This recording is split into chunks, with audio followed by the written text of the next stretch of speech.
There are three forms of prayer. The first is help me. The second is give me. And the third is use me. But there is one prayer. Send me a drunk. And then go out into your day looking for that answered prayer and see what happens.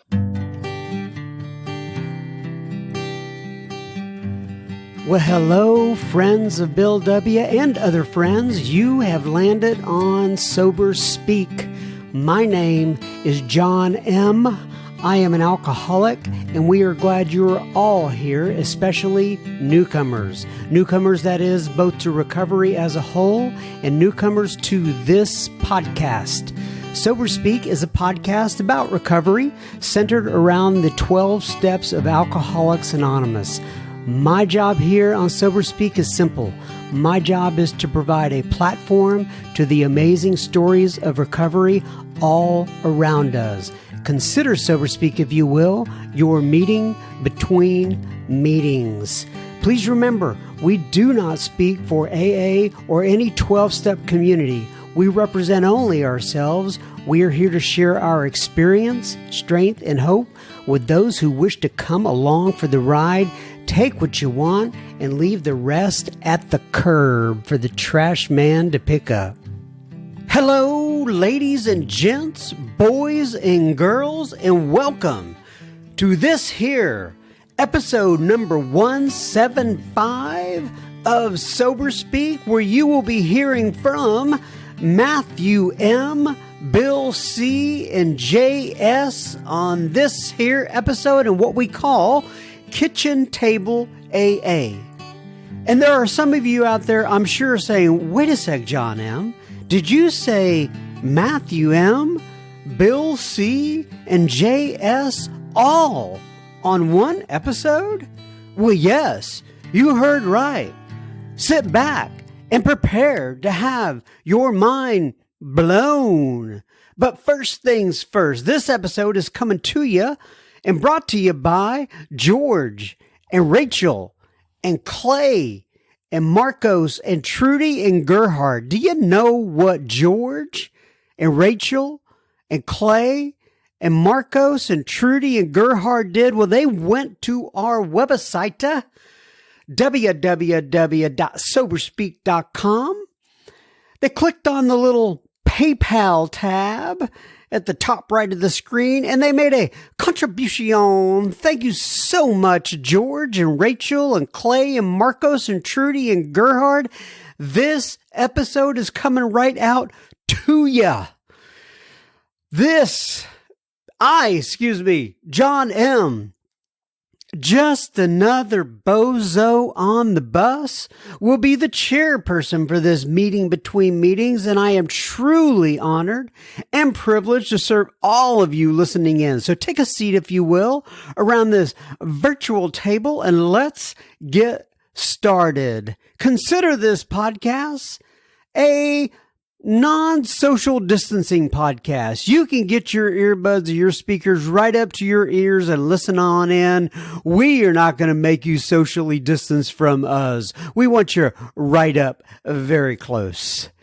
Anyway, so some of you are new to the podcast and you think to yourself, John M., well, which episode should I be listening to first? You have 175 or so of these things out here. Which episode should I listen to first? Well, I can't tell you which episode to listen to first because, quite honestly, it's like saying, which child is your favorite? They're all special to me. But if you go to our website, www.soberspeak.com, we are posting I think it's going to be the top 20. I actually don't have it up there yet, but here's what happened.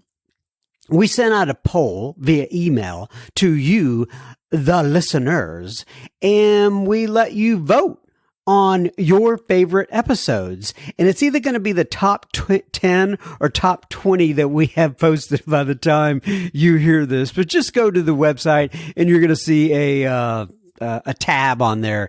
It says something, I think it says 2021 or 2020 top 10 or top 20, one of the two. But anyway, you'll figure it out when you're there, and you can go and you can see who Ewans voted for.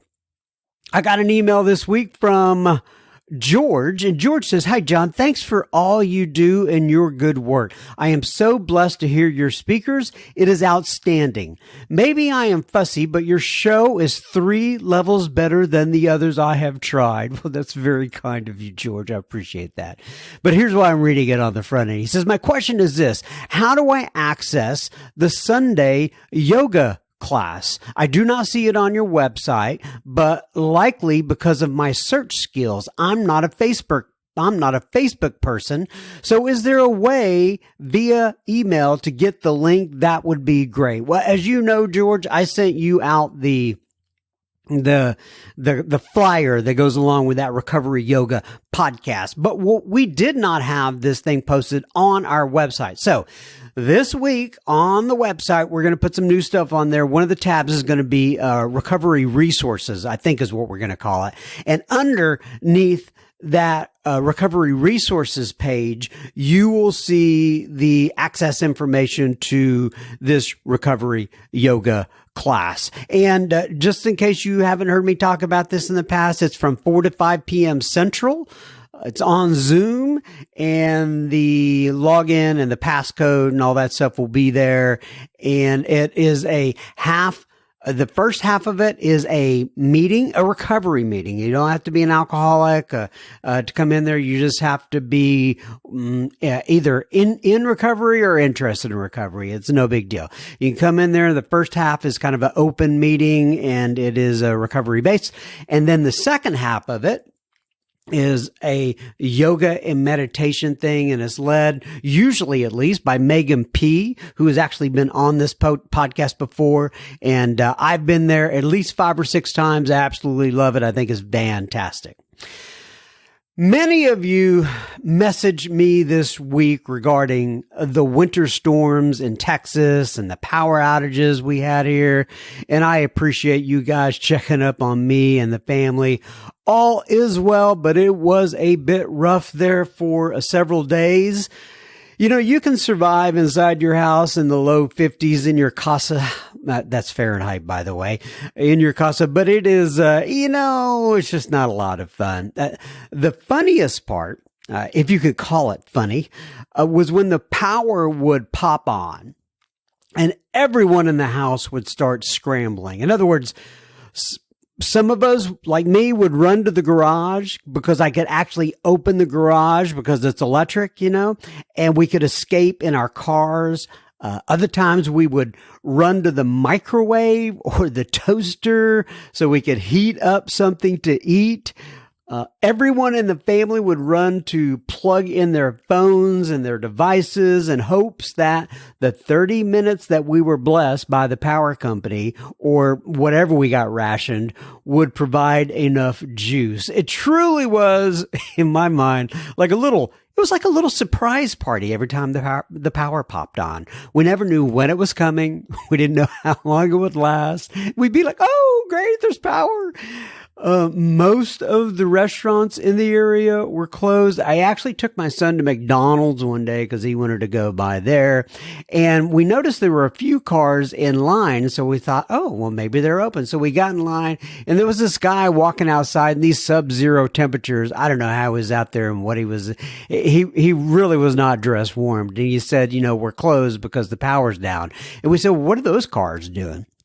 And apparently there were cars waiting in line at the McDonald's, and they were taking their chances. In other words, they were going to wait for the power to pop back on, and then I guess they would cook them a burger or whatever they could do within that 30 minutes, 45 minutes, and then they pay for it and get out of there. But I said, nah, I'm not going to wait in line like that. But nonetheless, the grocery stores closed down, or they closed early because of no power and they didn't have any food on the shelves.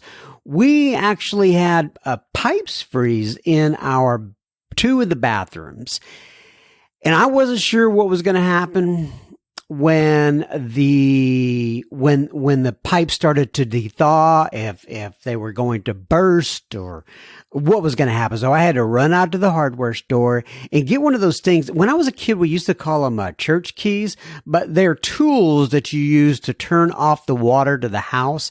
And I actually got the last one. Can you imagine? They were selling out of them, right?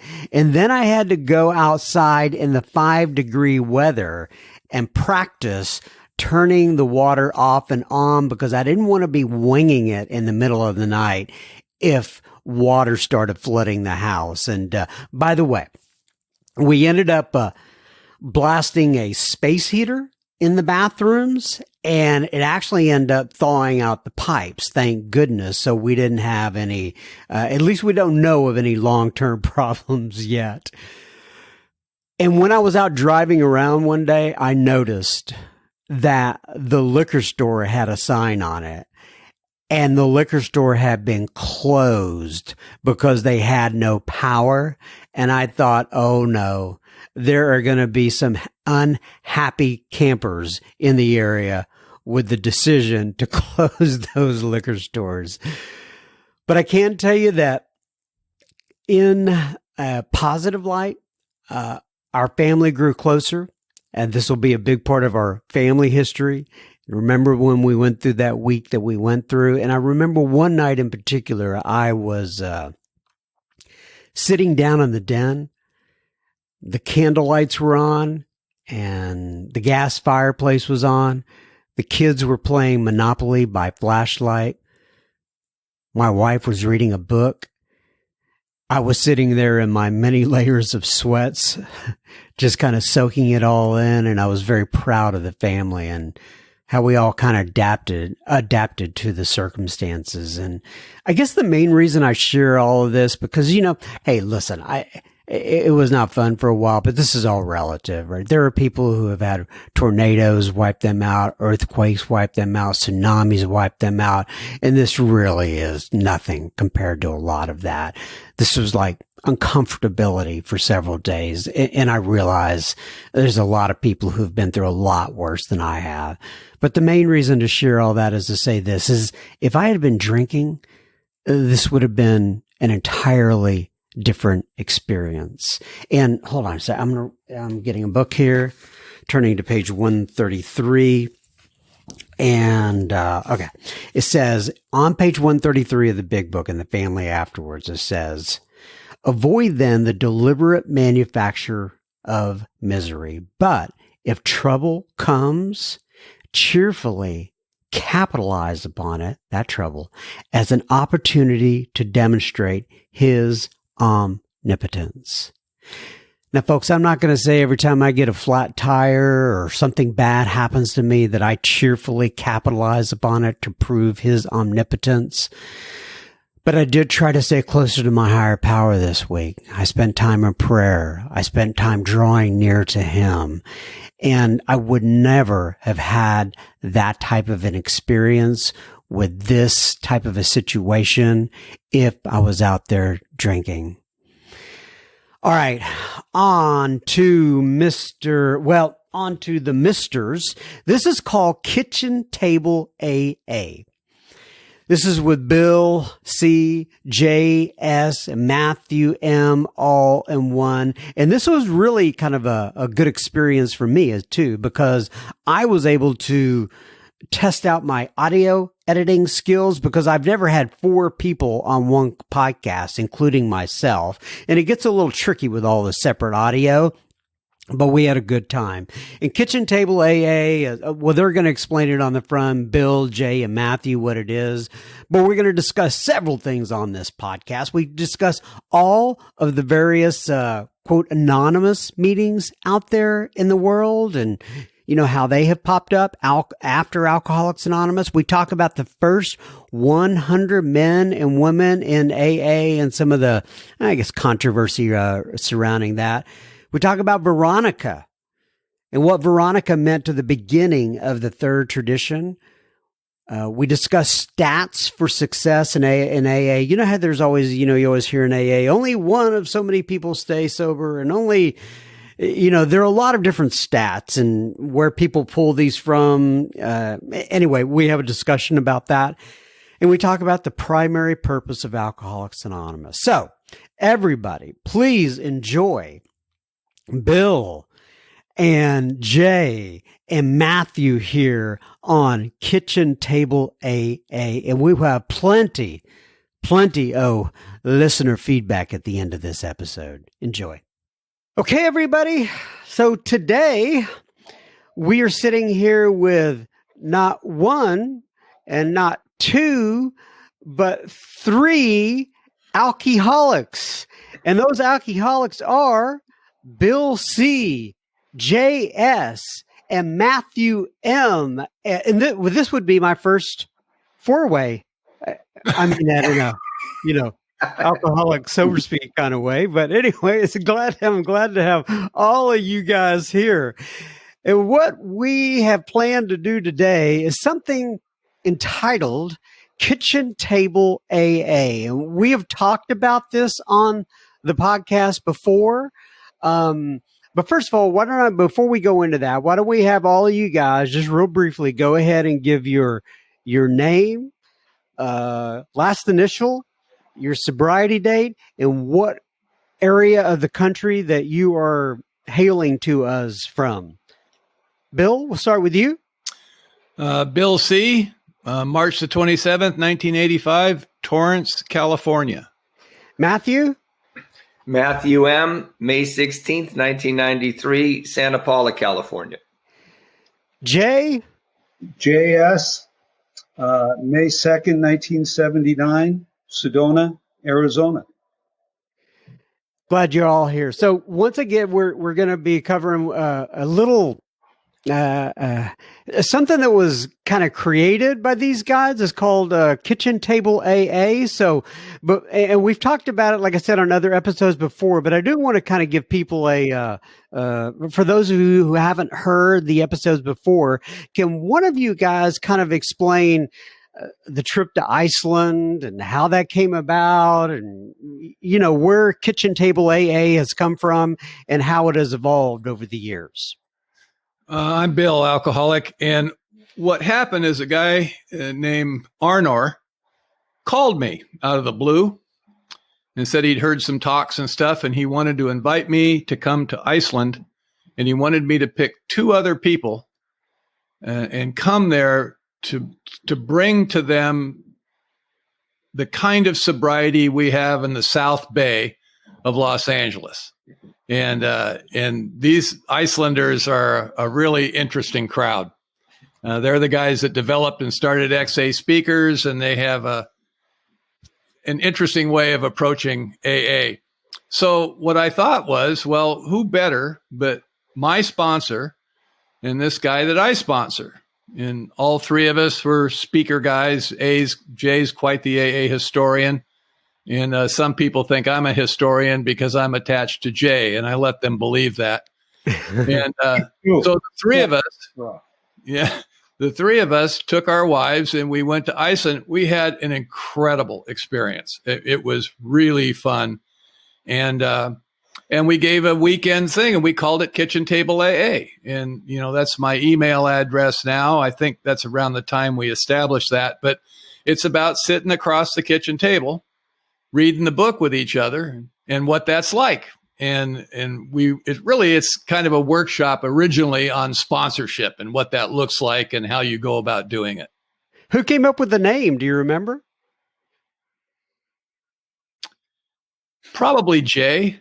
We were sitting around talking about it, and we'd been to Akron and we, sat across the kitchen table and we've always used that phrase, it really comes from AA history, Bill and Abby across the kitchen table, and that kind of thing.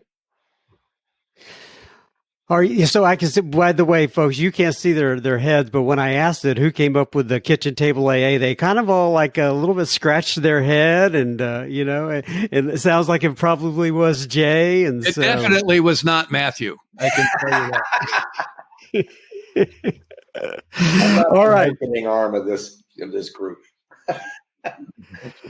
So a lot of what goes on in Kitchen Table AA, from my understanding, is you guys you tell your stories, and then you do Q&As, and then you get back around and you have workshops, and so you guys have all kind of been. By the way, if anybody wants to hear their stories, Matthew or Bill or Jay, they're all on Sober Speak. You just have to do a keyword search and find them. And by the way, Bill, I want you to go ahead and give your email address, because another thing that came out of that is that you have a daily AA email. I know a lot of our listeners on Sober Speak have contacted you, but why don't you go ahead and tell them about that daily AA email before we get any further? My email address is billc@kitchentableaa.com. And I send out quotes. My friend Ed Moore over in the Netherlands started this years ago in the early 2000s, and I just kind of carried it on. And if anybody would like to, all they got to do is send me an email and tell me where you are. I like to keep track of where people are, just for my own curiosity, city and state, and I'd be happy to put you on the list. Perfect. All right. So once again, we've been over the story. So I am just going to kind of take it and have control from here. In other words, I'm going to throw out some questions for you guys. You can pass if you want, or we just have a discussion on it, or you can go to any topic that you want to go to. So the first question I have, like Bill C said, Jay is an historian. And before I'm going to ask the question, Jay, and I'll let you go ahead and discuss your evolution as a historian within Alcoholics Anonymous and how that came about. And I'm also curious if you were like that when you were a kid, if you've always been interested in history, things like that. But the first question I have is regarding the first 100 men and women in Alcoholics Anonymous. I have been in countless meetings, and I'm sure you guys have as well, to where they say, well, Bill was really a promoter. It wasn't even 100. It was like 78, 76, 72. I've heard all kinds of different numbers. It's usually in the 70s, but there were only 70 or so different people that first started Alcoholics Anonymous. So Jay, once again, give us a little background on you, your historian piece. Yeah. So Jay Alcoholic, I'm best described in the big book as a strange chap with a queer idea of fun, and my idea of of fun is history. And when I was a little boy, I got my first copy of an illustrated copy of the Iliad when I was 8 years old, and I've just been enjoying it ever since. I'm the kind of guy that would walk on the plains of Marathon, and having read Thucydides, that's the kind of guy I am. I've always loved primary research. And so in Alcoholics Anonymous, we're a society of storytellers. And one of the great things about stories is that they don't have to be completely tied to fact. I would suggest to anyone that's interested in what really happened to take a look at William Schaberg's The Writing of the Big Book, The Creation of Alcoholics Anonymous. It's a wonderful book, and it describes in detail what happened between 1934 and 1939 with the publishing of the book Alcoholics Anonymous. Along those lines, one of the things that my friend Mr. Schaberg and I created was the Symposium on AA History. And what we did is we invited people from around the United States that were doing primary research. In other words, it's not the retelling of what it is that your sponsor heard from his sponsor and all that stuff, because basically those are all very interesting and they're able to convey information and wisdom. But please don't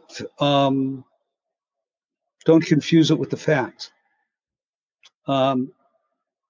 For myself, when I first started being an AA historian, one of the things I did was spent a lot of time trying to explain what Bill Wilson meant.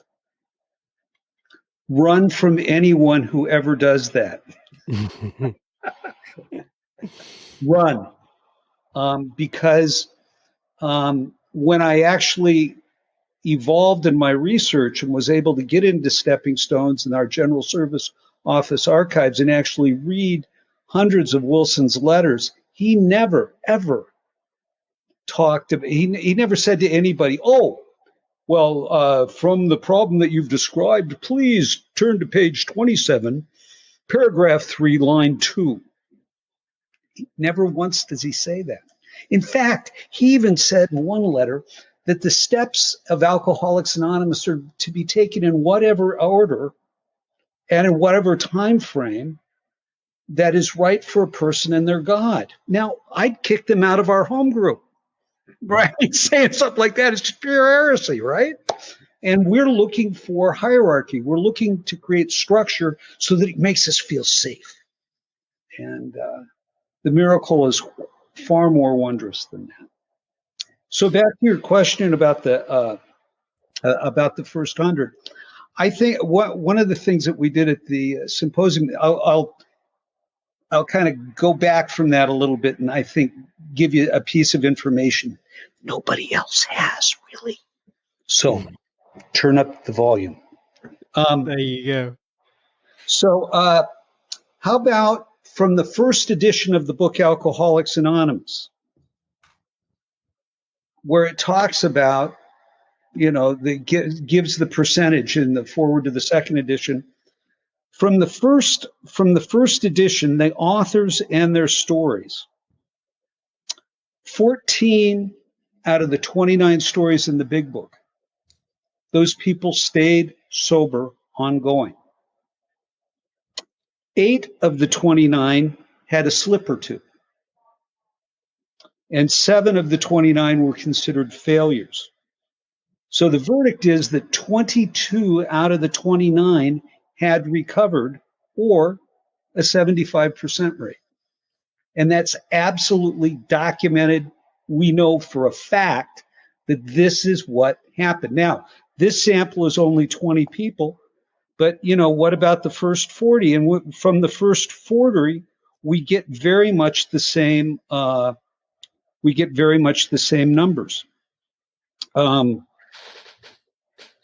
There's so anyway, that's just a little bit. My friend John Barton did a wonderful job on the first 100 members, each of the people, where it was they got sober, what their sobriety date was, and all that stuff. And what he got was 62% absolute success, another 14%, some drinks, but then they stayed. So again, you're over the 75%. So, okay, and it goes back to and once again on the first 100 men and women. Why is that number disputed? Well, if you look at the Rockefeller report, and anybody can get it and download it, Frank Amos wrote it, and Hank Parkhurst was the one who did the documentation and reported to the Rockefellers, and that's where that comes from. And there are 18 cases that are believed to be sober but are out of contact. Who knows? Okay. So Okay.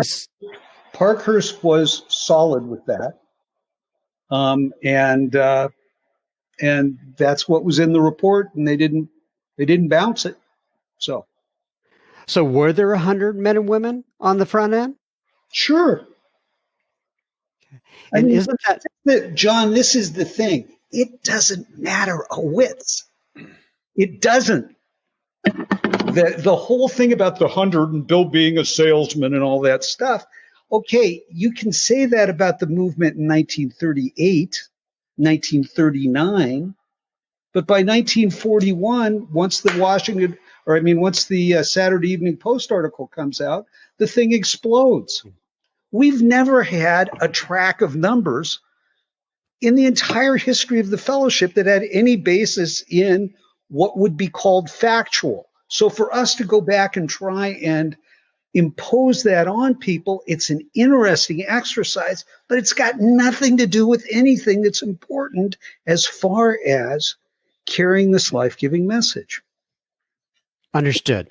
And the only reason I asked that, I thought I had heard you on some other podcast or a tape or something talk about how that was all documented. All those names were actually documented in some. I got a bunch of stuff that I could actually, I've got some stuff I could send you that you could put up on the site if you like. Who was the guy that gave the presentation at the History Symposium that was so good? John Barton. That's the stuff I was reading right there from his talk.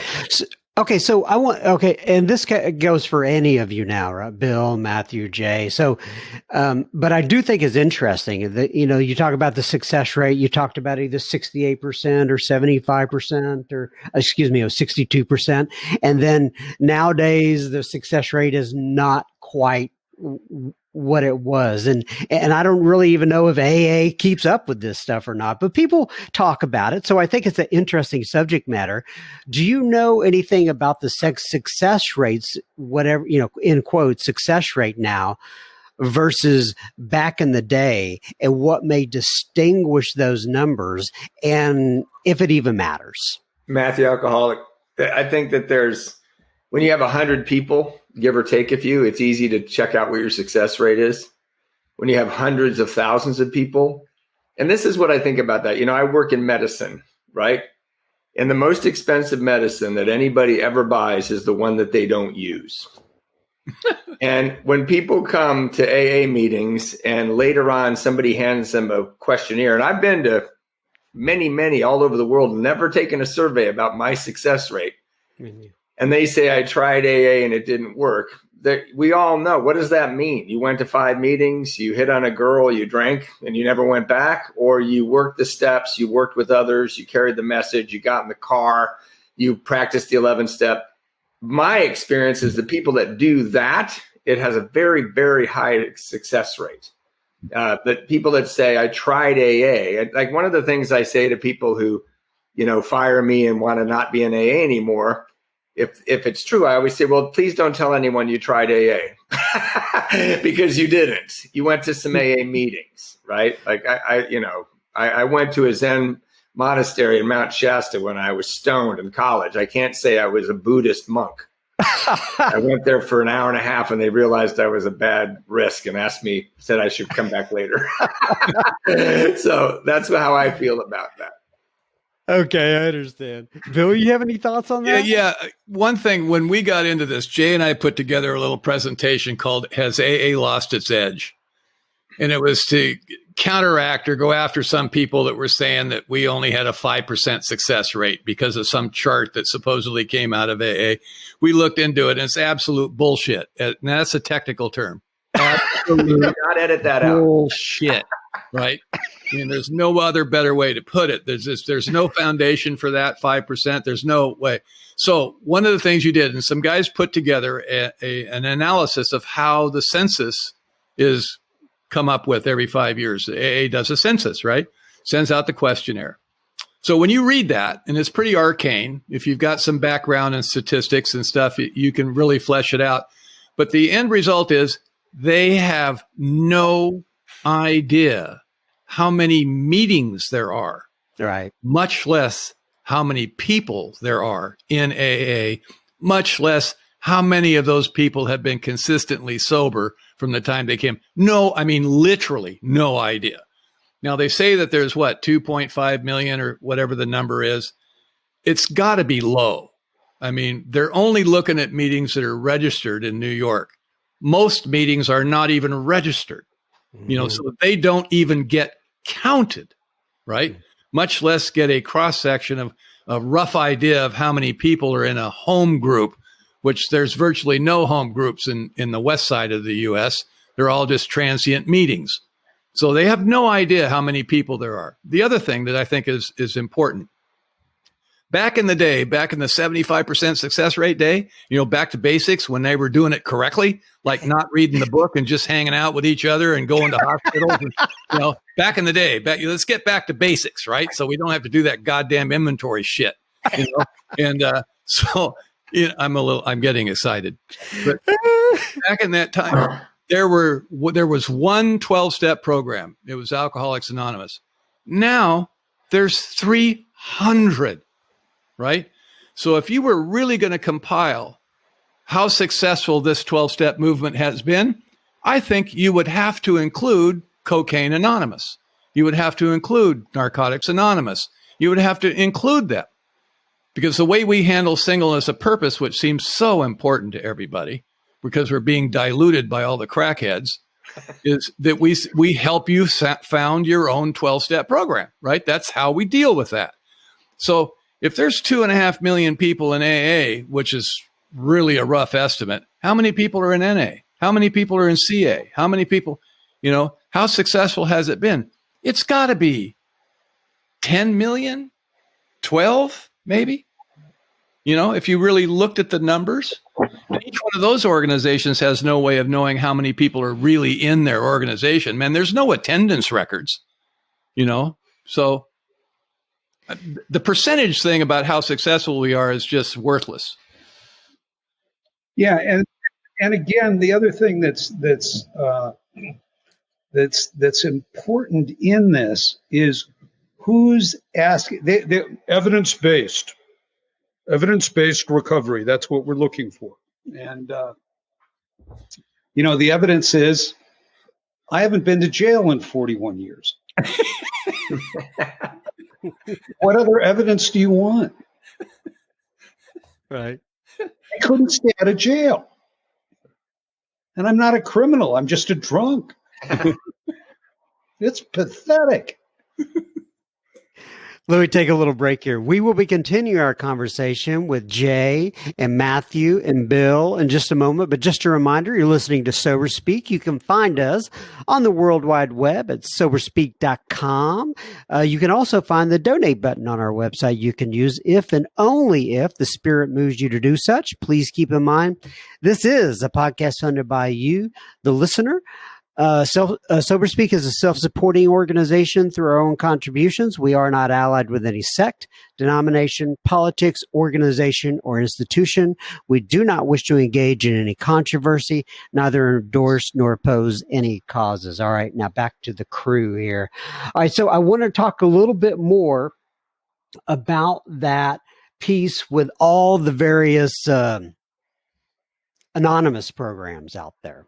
I think that's very interesting. Like Bill had mentioned, there's who knows how many there are out there. And I want to get you guys take feedback on that, and really in relation to the primary purpose thing. And how you're in a meeting sometimes and somebody will say, well, I did this drug or I did that drug, or they start talking about eating or whatever the case may be. And there's always kind of a little bit of a pause there, what do we do? What's the right way to go about this? So any of you guys go ahead and take it from there. Well, the thing that's, with the primary purpose for alcoholism to be successfully treated, it has to be self-diagnosed. Let me repeat that. In order for alcoholism to be successfully treated, it has to be self-diagnosed. And unless somebody's been in the rooms long enough to acquire the information to diagnose themselves, our culture of publicly shaming people that don't know how to diagnose themselves yet has been, and I mean, the way that we treated the whole hospital industry in the early 80s was really poorly handled. So, Jay, I'm curious about your thoughts about that. I agree with you.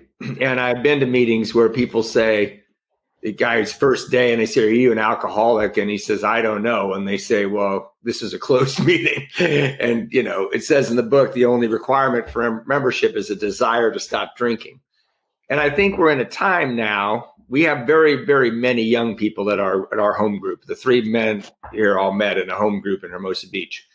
And to think that those people never took a drug is ridiculous, right? I played in a band for a long time. I took a lot of drugs. But I think for me, I've seen it happen where, if I'm not pretty confident that alcohol is a problem for me, that if I start, I develop the phenomenon of craving and I can't stop, there's always that lull in 2 or 3 years in. Say I'm a marijuana addict. I sponsored a marijuana addict, and I kept asking him, "Do you think you also have alcoholism?" And he didn't, but he wanted to go to AA meetings. And my fear for that is there's always the point in your recovery where you can say, "I'm just not like them. And I can do this by myself." And, I have members of my family that raging alcoholics got sober for 20 years and thought they could smoke a joint. Well, they're drinking again, So I just feel like there's a purpose to the primary purpose for each individual alcoholic to get the recovery they're going to need at 2 years and 5 years and 20 years. And Bill, Jay, what do you think?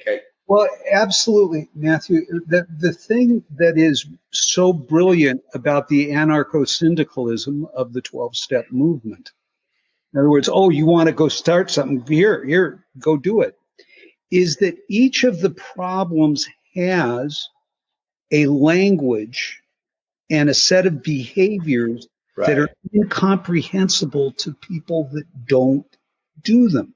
Right. Don't suffer from that. Ergo, so I think that this is why now say my wife, she's got 3 different programs that she's involved in. I'm down to 2, but I only need one. I'm real simple. and I need every one of her sponsors in order to save my life.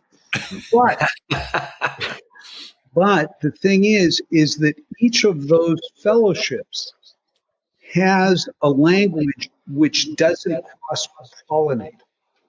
The ultimate solution does, but the way of diagnosing themselves and dealing day to day with the pressures and challenges, those are the reasons why it's so vital that we have that singleness of purpose. But this idea that alcoholics and that we're still acting like we have to keep AA safe for people who've been sober since 1950. They're all sakes. We're busy, trying to curry the favor of corpses. Okay, so let's talk about really how it is, I guess, in a real meeting, if you will. You're sitting there in a meeting. It's a closed AA meeting. Somebody is there and they want to share at length about heroin or cocaine or whatever they're sharing about. How do you think that should be handled? Well, I have a real opinion about that.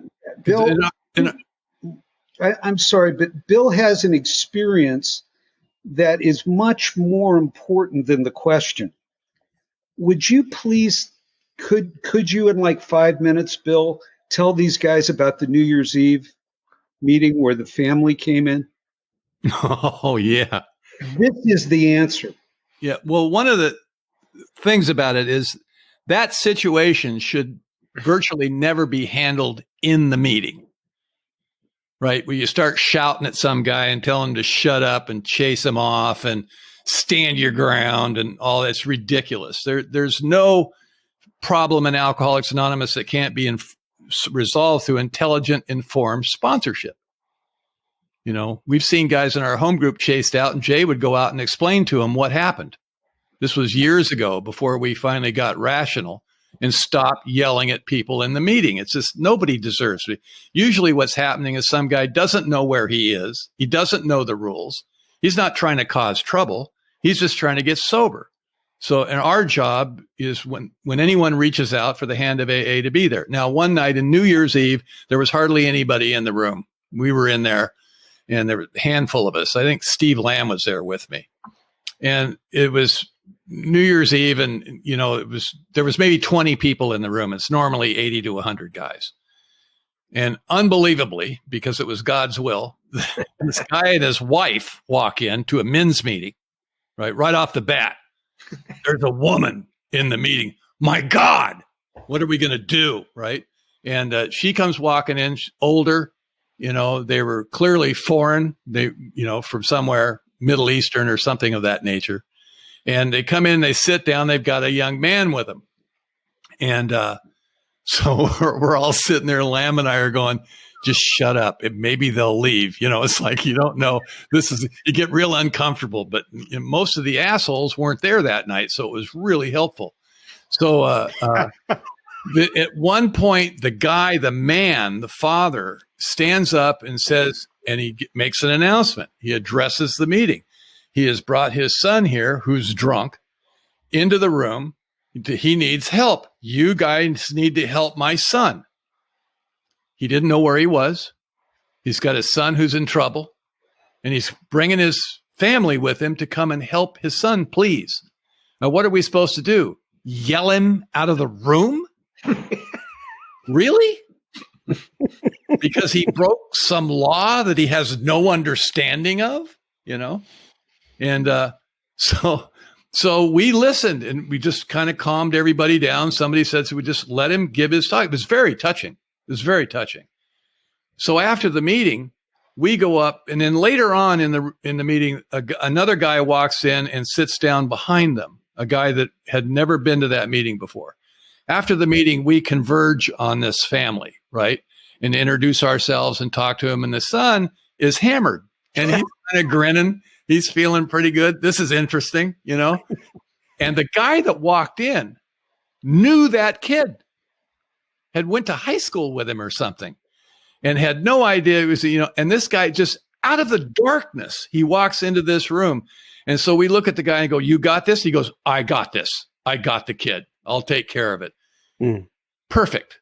Now, I don't know how God presents himself in your group conscience, but it was really clear that night, exactly what was supposed to happen. And our little rules about women or drugs or anything seemed really irrelevant. Mm-hmm.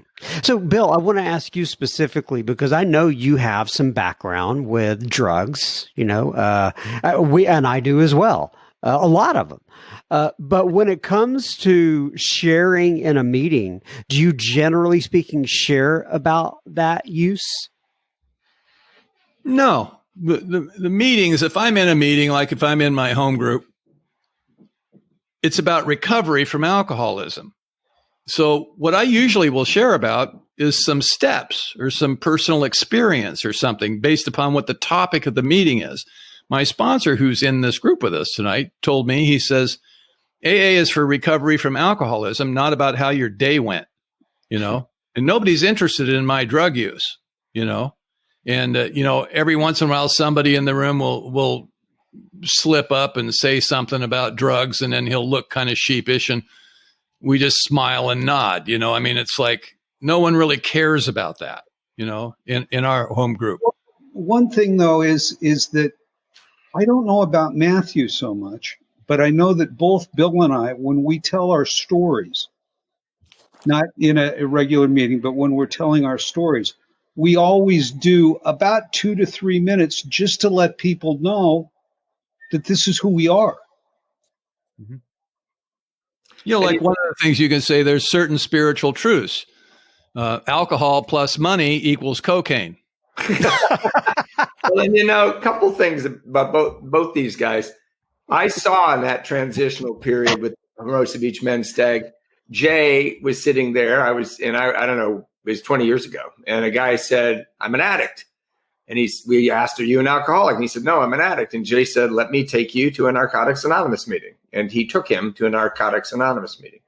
There's also a story that Bill used to talk about, and it always bothers me. It doesn't bother me. It just seems erroneous when someone says, I'm an alcoholic addict. I don't care that you're an addict. I'm an alcoholic ambidextrous pool player. It doesn't have any effect on why I'm in an AA meeting. But Jay, why don't you talk about how you got cured of saying alcoholic addict? Oh, well, okay, it's 1979. I'd gotten a sponsor on my 4th day, and on probably my 6th day, he looks at me and he goes, I notice that you're calling yourself an alcoholic and an addict. If you're doing that because you think it's a little hipper, slicker, and cooler, I suggest you drop it. This is Alcoholics Anonymous. Why don't you try being like everybody else for the first time in your life? You said that to me. Yes. You laid that's where you laid that same thing on me. I was channeling. Quick fourth dimension. Oh, that's great. All right. So, and we never did really completely cover all the various, like I said, the anonymous meetings out there, and your thought on that. And if you think it's been good, if you think it's been, I just want to talk a little bit more about that. Do any of you want to address that a little bit? My wife, this year or 2 years ago, she's got 3, aside from being married to me, she's got 3 degenerative disorders. They're genetic in nature. They're incurable. And so she has had a huge amount of physical suffering. 2 years ago, she was at the end of her rope, basically bedridden, and she decided that she was going to go to a meeting a day for 90 days. She challenged God to get her to a meeting a day for 90 days. And physically, she couldn't get out of the house. She couldn't drive herself to the meetings. And she came across a fellowship. She had a friend who had been encouraging her, called Chronic Pain Anonymous. And when she went to her first meeting, there were 20 people at it, and every one of them was in bed on Zoom. Mm. And there was an immediate identification. And she got a sponsor, and she worked the steps, and it saved our marriage and her life. There are only about 600 people in that fellowship. Now, that's up from 400 when she joined. But these people are helping each other in ways that you can't even imagine. I mean, these folks can't get out of bed, and yet they're having movie night together. They've got breakout rooms where they share their art. They've got all kinds of stuff that they've created because of the nature of dealing with the spiritual and emotional debilitation that comes with suffering from chronic pain on a regular basis. And I believe that every single fellowship out there adapts and morphs into ways that uniquely serve those suffering people. So I look forward to the day when there's 1,000 anonymous programs, and I think it will be best for all of us. Well, and I got to say, I've always respected the overeaters and the sex addicts and Adele, that program, because I don't have to drink alcohol. I'm powerless over, but I have to eat food. Yeah. And if I want to have a healthy, successful relationship with somebody, I probably have to have sex. I would make that sacrifice if I had to do it. But being able to say I'm powerless over something that I have to now monitor, I've always thought my hat is off to them, because my powerlessness over alcohol requires absolute abstinence. And I think that I agree with them. And you said, John, we haven't covered all the programs. You don't have time. And we don't know of them, right? We don't know them all. And are there drug addicts hiding out in AA? Absolutely. Right? Can they hurt us? No. They can't hurt us. Right. They're a little. Is there a difference between an alcoholic and an addict? Yes. I mean, I've been out there on the street. I ran with a bunch of heroin addicts and people like that. And there's a difference of personality between a stone cold, heroin addicted, thieving, criminal drug addict and a lame ass drunk sitting on the side of the street. You know, there's a difference. And one of the things, like Jay addressed very well, is the language and the verbiage and the demeanor. And, like a lot of people say they don't like Narcotics Anonymous in LA. Well, why not? Well, they're a bunch of bikers and ex-cons, and I'm not that. That's where Cocaine Anonymous came from. those, people used to, and I'm going to use a bad word here, I hope it's okay, but used to call it starfucker sobriety. It's like the cocaine addict. Is he a biker, drug addict, No, he's some hip, slick, and cool thing, something else, so they formed their own group, and I get it because there's personality difference. And I used to go to a lot of CA meetings when I was new. And I gravitated, I ended up in AA because that's who I identified with. John, one of the things that I like dropping in meetings nowadays is the way you can tell the difference between the alcoholic and the addict is our relationship with carpeting. He lays out on the carpet. It's warm, it's soft, it's carpeting. For the addict, carpeting is a never-ending source of hope and entertainment. Well, then, Bob B said probably that the thing that's lasted with me the longest when asked about that is AA losing its edge. And he said, try not to become too orthodox when you approach this program. There's one thing that's going to keep AA honest, and it will never go away, and it's called alcohol. And as long as you need recovery from alcoholism, and there is a way that's alive that has a way out, people will come, no matter how much we screw it up. I mean, you're looking to the three of us like we know something, John. There's a problem right there in AA. We're being asked to answer questions with authority. The inmates are running the asylum, and it's fine because it'll always be alcohol. Yeah. That's right. Okay, so I want to have, we're getting close to wrap-up time, but I want to have, I forget which one of you guys tells the story about Veronica. Do you know what I'm talking about there? Veronica, who came, the cross-dressing individual, I believe, that... Oh. Well, I mean, John, it's very, very vital.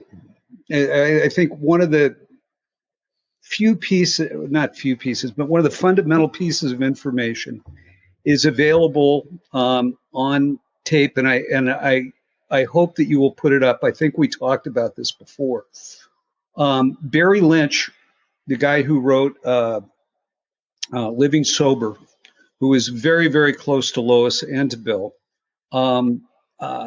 he was actually at the desk when Veronica showed up. And there's a tape of him at the 1975 convention in Montreal telling the story of the origin of the third tradition. And it's far better than any retelling that I can do. But the ultimate thing was nobody wanted anything to do with this strung out, well coiffed, but badly dressed. And the makeup was awful, apparently, according to Barry. Person that showed up. Nobody wanted anything to do with it. And finally, Barry called Wilson. And Wilson said, does he have a drinking problem? And Barry said, clearly. And Bill said, that's all we need to know. And so a little bit more of the backdrop. I believe Veronica was a cross-dressing man who showed up at the meeting, and there was some sort of discussion as to whether or not Veronica should be led in the meeting. Am I correct about that? No, the police brought her to the meeting because they didn't know what to do with her. Drop her off. Here, you take him. The police said that. Back to one of Mr. Cleveland's all-time lines, which is, have you ever noticed, John, that there are no referrals from Alcoholics Anonymous? We're the last stop on the block. Yeah.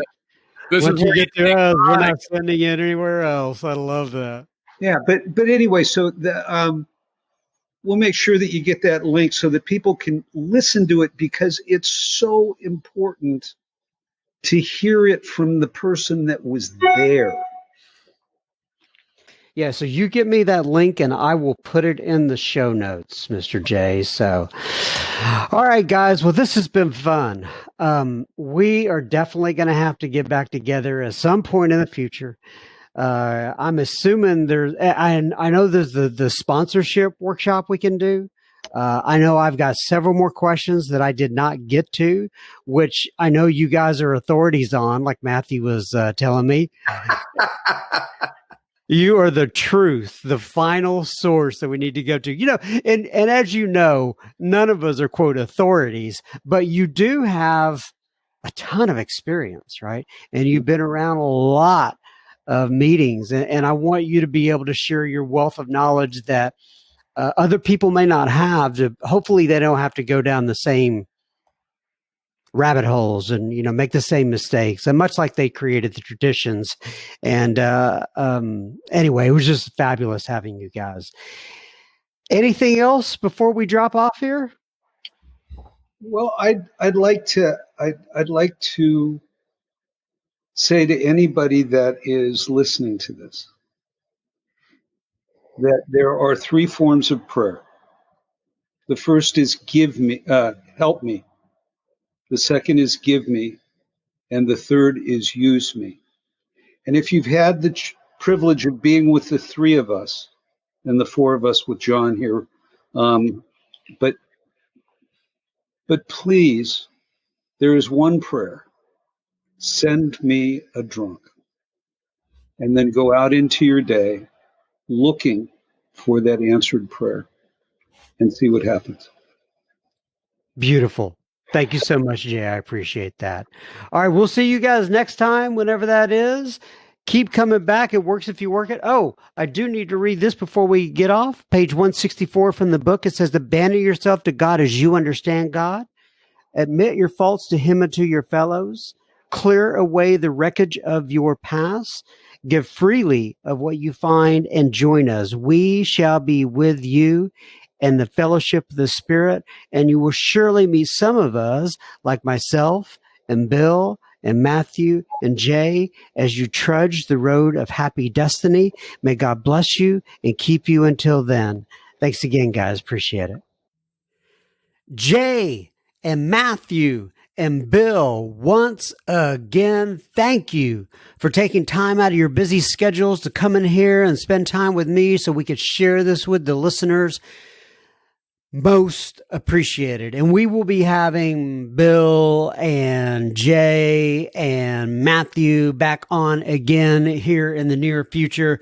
Just got to get some time scheduled with them and do a follow-up for Kitchen Table AA. Remember now, we don't want you sharing your gossip, but we do want you sharing this episode with a friend or a family member. It may be just what they need today. So take some time to pause, hit that little share button on your device, and get it over to a friend or family member. Now, on to a little bit of listener feedback. Hillary writes in, and the subject line was grieving. And she says, hi, Mr. John M. I was on my walk today listening to the latest pod when I heard your intro about your tragic loss. I was just so very sad. When someone in our fellowship grieves these things in each other's lives, we all share in the sadness and loss. My prayers will continue for you and your family. I am sending you this email because I wanted you to be assured that you sharing this is so important for all of us.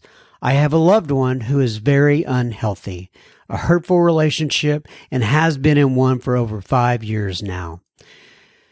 Your experience with this tragic loss has brought me to a whole new level of awareness and deep prayer and action for my loved one and the suffering out there. I am pouring myself into recovery on all levels now, especially Al-Anon. I went to an Al-Anon parents meeting last night, and there were over 30 parents there sharing their experience, strength, and hope. Unfortunately, some of them have been through what you are now going through. That is our hope, dear brother. First, it is Almighty God who is near and dear to the brokenhearted. He is with you. Then there is this Almighty Father who will bring justice and restoration to this unjust pain and suffering. Then there is this great fellowship of recovery and the beautiful ones we share with. I could hardly concentrate on Matthew's interview today after hearing your news, so I will listen to it again. But it was profound and timely, I could tell. You are doing great work, Mr. John M. Continue on now that you have many holding you in prayer and walking through the valley of the shadow, or walking through the valley with you. Psalms 23. God bless you and your family. Hillary C., not Clinton. I remember she had written him before, and I had referenced whether or not, when she said Hillary Clinton, whether she was Clinton. But nonetheless, if there may have been those who did not hear some of the did not hear the message that I heard on that I relayed on the last episode with Matthew M. during the beginning of it. I'm not going to go through all that again. Just suffice it to say, gosh, it's still messy, and it's still sad. And, but I know I'm not the only one going through things like this, but I thought it best to go ahead and share that. And thank you, Hillary, for writing in on that. And by the way, there were many of you that wrote in, and I'm not sharing all of them. I just wanted to share that one, but I just want to say thank you for your condolences and prayers for me. But mainly I'm thinking about this young lady's immediate family, and just send your prayers to them. I really appreciate it. God bless all of you. Barry writes in, and Barry says, well, he's referencing what I talked about on the beginning of this episode, and the subject line says snow in Texas. And by the way, he found, I don't know where he finds all these emojis, but it's an emoji of it looks like a snowman with a cowboy hat on it. Where does he find these things? And then he says, bonsoir, John. A very concerned Barry here, quote, from across the pond, unquote. He says, John, I've been watching BBC News, and it looks like Texas has finally frozen over, 5 exclamation points. Well, we're better now, Barry. But he says, now this is a very important thought, John. Can I suggest you place your earmuffs on your microphone? And then he's got a note, a song note emoji, and then a microphone emoji. It's a very good microphone emoji. Once again, where he finds all these things, I have no idea. But he says, otherwise, this week's podcast will be frozen in time. 5 exclamation points. Ha, ha, ha, Barry. But anyway, he says, keep moving, keep praying, and the Texas heat will return. Oh, I'm sure he will. He says, tally ho for now, John. Barry, the pond ranger. Now, what does he mean by that? The pond ranger. So I get across the pond, and he talks about ranger because that is a reference to Texas stuff. But I guess, is he calling himself the pond ranger? I don't know. He'll have to write back and explain that one. Anyway, another one from Charla. As Charla writes in, and she said, prayers for Texas.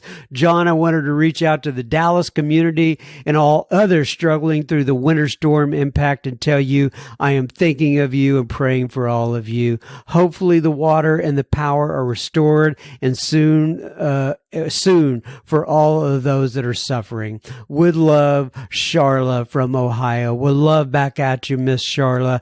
I appreciate it. It'll all get back to normal eventually, but God bless you. Thank you so much for writing in. I do appreciate it.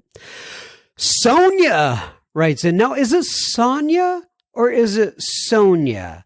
I've heard it pronounced both ways. I, for the moment, is going to say Sonia. Sonia writes in, she says, hi, John, I'm an alcoholic and my sobriety date is June the 4th of 2017. I heard about your show through the iHeart app and have searched Sober Podcast, and yours popped up on top. So I just started listening. Well, how about that iHeart app? They are brilliant over there at iHeart. Anyway, she says, I heard episode number 172 with Julia Kay, and she was amazing. I'm hooked, and I listen to it all day at work. Keep doing what you're doing. I appreciate this podcast. Have a great week, Sonia M. Well, great week. Right back out to you, Miss Sonia. Rhea. Raea, Rhea, I'm assuming is how you pronounce that. She direct messaged me on the Instagram. He says, hi, John. I appreciate your podcast so much, and I listen to it every morning while I get ready. I have been attempting sobriety on and off for about 10 years now. At times for years at a time. I thought I had hit rock bottom last August when my marriage of 28 years came to an end. I was so lonely and heartbroken. I drank myself one night to the point that I was rushed to the ambulance to a hospital, and I should not rush by the ambulance to a hospital, and I should not be alive. I did do an outpatient program, and I stayed sober for about 45 days, and then I met a new man who I thought was my soulmate. I got a feeling I know where this is going. I could be wrong. Who I thought was my soulmate, and he met every daddy issue desire and gave me all the attention I ever wanted in my long marriage. I honestly thought God was finally answering my prayers and blessing me for doing everything in my power to save my marriage. He was a drinker, and I started to have a glass of wine or two with him, and I thought my heart was content, so I truly would have no need to drink away my loneliness. About a month ago, he began to change and became distant. We lived about 4 hours apart, and he went from calling me every morning and every night and coming every weekend to making excuses for not calling and changing plans.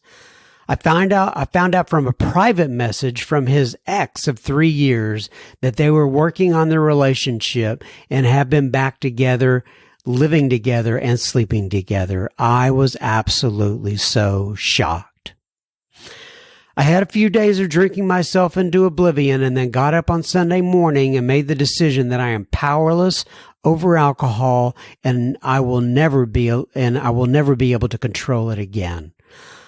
I have always been interested in the 12 steps, but being a pastor's wife and spending 30 years looking pretty and pretending my family was perfect, I now need to be transparent and authentic. Well, this is a good start, Rhea. She says, I am 3 days sober and have my first AA meeting tomorrow with a possible sponsor, Rhea. Well, Rhea, God bless you. It sounds like you're on the right track. You're doing all the right things, being authentic, seeking out help, getting a sponsor, going to a meeting. You're on the right track. God bless you. Just keep it up. Thanks. And keep me posted. Okay. Brian writes in and Brian says, hi, John. I found Sober Speak on Spotify about 3 months ago and I love it. All the speakers I have listened to so far have been excellent. Very relatable. Brenda J, episode 90. Awesome. Live in Seattle. My sobriety date is May 24th of 2012. My home group is the Dawn Patrol. Although I attend several meetings based on Zoom availability. Kind regards, Brian. Now, I am going to assume that the Dawn Patrol, DAWN, is a very early meeting in the morning, but who knows? But nonetheless, I like the name of it. Thanks, Brian, for writing in. Cole writes in and he says, hey, John, Cole here from Scottsdale, Arizona. I love the podcast. I just finished listening to all of David G's episodes. Wow! Exclamation point. I feel like God led me to your podcast to hear David. I can hear God speaking to me through David. Sometimes I feel as if he's connected to me somehow. Laugh out loud.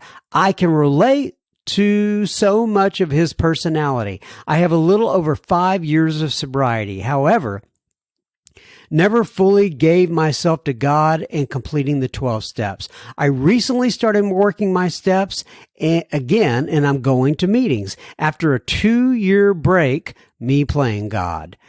Of course, something tragic had to happen to me in order to get me back on God's path and start seeking God. Hearing David go through the steps has been a blessing for me. I am so grateful to have heard his story as well. Thank you for doing the podcast and carrying the message. I would love to join the secret Facebook group. Also, would love to get in contact with David. Thanks. Well, as you know, I got you in contact with David, and we got you in, or I sent you an invite to the secret Facebook group. By the way, if you're listening to this, I don't think I've mentioned it on this episode so far. If you are not in the super secret Facebook group and you would like to be, send me your email associated with your Facebook account to John, John, at soberspeak.com, and we will get you in there. Marcos writes in regarding episode number 173 with Bill C. on Step 11. He says, John, thank you and thank Bill C. for the episode. The down-to-earth explanation of meditation, hey, that rhymes, is just what I needed at this moment. The episode's message on the practicality of meditation resonated with me, because even though I engage in activities during the day that require me to be in the present, the rest of the time I am not. And that's a dangerous and scary place for a recovering alcoholic. Thank you very much and keep going, John. It gets better for everybody, and that always includes you, my friend. Greetings from Puerto Rico. Well, greetings back to you from America, Mr. Marcos. Thank you for writing in. I'm glad you enjoyed that ep with Bill C. Julie writes in and she says, Hi, John. I have been a member of Al-Anon since August of 2018, where I went for a solution for my alcoholic son's drinking. There, I found a room full of people who understood what I was going through and didn't judge me or my son. I also found a beautiful program of recovery for, in big capital letters, myself, and began to learn to take care of myself and find the boundaries of responsibility and entrust my son to the care of God. Simple things, but so difficult to do sometimes. It sure is. I found your podcast through Spencer's The Recovery Show podcast, and I'm so glad I did. Hearing the stories of your guests has helped me develop compassion and understanding for my son, and has taught me so much about living out the principles of the program. I get some new nugget of wisdom from each episode. A couple of my favorite guests are Gary K. and Matthew M., and I also love the episodes with Al-Anon's Angie B. Thank you, John, for all you do to put this together, to put together this podcast and keep it going. I'm sure it's more work than I realize, but it's probably more of a blessing to your listeners than you, in big capital letters, realize. Oh, thank you. It certainly is to me anyway. I'd love to be part of the super secret Facebook group. My email is such and such. Blessing to you and your amazing guests and your precious family. A big heart, gratefully, Julie R. Well, thank you, Julie R. That was really, really a sweet email, and I'm glad that we can be part of your journey. Patty writes in, and Patty says, Hi, John. My name is Patty. I'm from South Texas. I'm currently not in recovery because I'm so nervous of living life without alcohol. It would be a whole new life, though, it would be a whole new life. And although it's what I'm scared to start, I'm nervous to go to a meeting and honestly just so nervous of never drinking again. My close friends know I have a problem and how sad I am. And I have mentioned to them how I feel about quitting, and they said they support me 100%. but I am just so nervous. The pandemic has kept me from going out, and I have made an effort to stop drinking here at home, but I feel so restless. Although I love not being drunk and waking up without a hangover, I still feel restless. Yeah, we call that restless, irritable, and discontent, Patty. She says, a few times I have gone out and I made the effort not to drink, and I am not comfortable. I get moody because I can't drink. I think everyone is annoying, and I just don't want to be there because I want to drink too. Once again, Patty, we call that restless, irritable, and discontent. I get it. She says, I have read the big book because it was recommended to me by a recovering alcoholic. And honestly, it was so random how I met this person. And I strongly believe that God made that meeting and conversation happen. Although I often thought about living a sober life, it was always just a thought that would disappear after a while. But it wasn't until a certain incident happened a couple of days later that I met this person, that the unexpected conversation and the purchase of the book, that being sober is a constant thought. I found your podcast simply by searching the word sober one day when I wanted to listen to something other than music. I love your podcast from the start. And honestly, it's like it was just meant for me to find it. All the guest stories and honesty has intrigued me, and it feels so amazing hearing their stories. I can't wait to come across one that is similar to me. Thank you for your amazing podcast, Patty. Well, Patty, as you know, I reached back out to you, asked you if you wanted me to get you in touch with, one of the ladies in the program. You don't for right now, and I completely get it. If you ever change your mind, you let me know. And thank you so much for listening. And I'm glad we can help to shed some light on what may be going on in your life. And I know you said you're waiting to hear one that is similar to you, but to me, I think of several that are similar to you. So maybe one day, though, we will have something on that is something right up your alley, so to speak. Barbara writes in. She says, Aloha, John. Guess where she's from? Touching base on two things. First, I just finished the latest episode with Bill C. I am not in AA, but I am in Al-Anon, and I must tell you that I learned so much from listening to you and your guest. Alcoholics and Al-Anoners really aren't that much different when it comes to our personality defects. I believe that, Barbara.